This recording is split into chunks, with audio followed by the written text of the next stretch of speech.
ওকে, এখন ড্রোনটা অন আছে, আমার রিমোটটাও অন আছে, এবং এইটা ওয়াইফাই কানেক্টটা করার জন্য জাস্ট আপনার ওয়াইফাইতে যাবেন। এটা কিন্তু সাধারণ একটা ফোন, এটা কিন্তু 4G নট ইজ 5G। এটার MI ব্র্যান্ডের একটা ফোন, যে কোনো ফোনে হয়ে যাবে। দেখেন এখানে কিন্তু হয়ে গিয়েছে অলরেডি F11-এর যে S4K Pro, এটার ওয়াইফাইটা অলরেডি কানেক্ট হয়ে গিয়েছে। দেন আপনি এটা ব্যাকে গিয়ে এটার যে অ্যাপটা আছে অ্যাপে যাবেন, এটা অটোমেটিক F11s সেভ হয়ে যাবে। দেন আপনার এটার কন্ট্রোলে প্রেস করলে কিন্তু এটার ক্যামেরাটা আপনার চলে আসবে।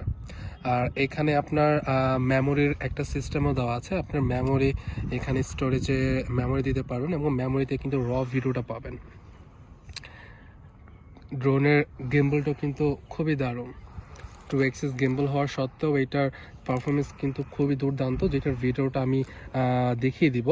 অ্যান্ড এইটাতে কিন্তু আপনার দেখা যাচ্ছে যে কীরকম, যদিও ওই সাইটে সূর্যটা তো তাই ক্লিয়ার বোঝা যাচ্ছে না হয়তোবা।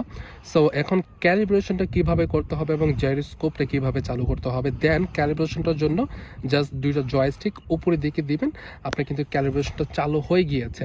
এখন ক্যালিব্রেশনটা কিভাবে করবেন, আমি এখানে রিমোটে দেখাচ্ছে, আপনার রিমোটে দেখাচ্ছে ক্যালিব্রেশনটা কিভাবে করবেন। অ্যান্ড আমি ড্রোনটা জাস্ট এইভাবে পুশ করছি, এভাবে একটা সাইডের ক্যালিব্রেশনটা হয়ে গিয়েছে এবং উপরের দিক থেকে হয়ে গিয়েছে।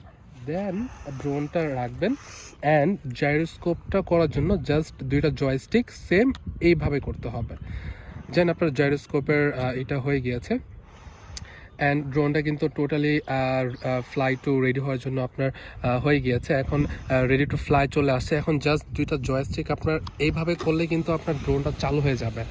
অ্যান্ড এইটা যদি আমি আবার একটু দেখাই, ড্রোনের জয়স্টিকটা উপর দিকে করবেন,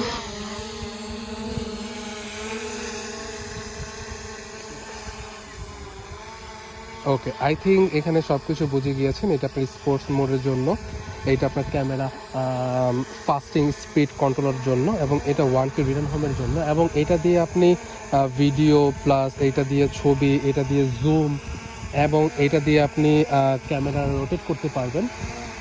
তো এই তো আপনার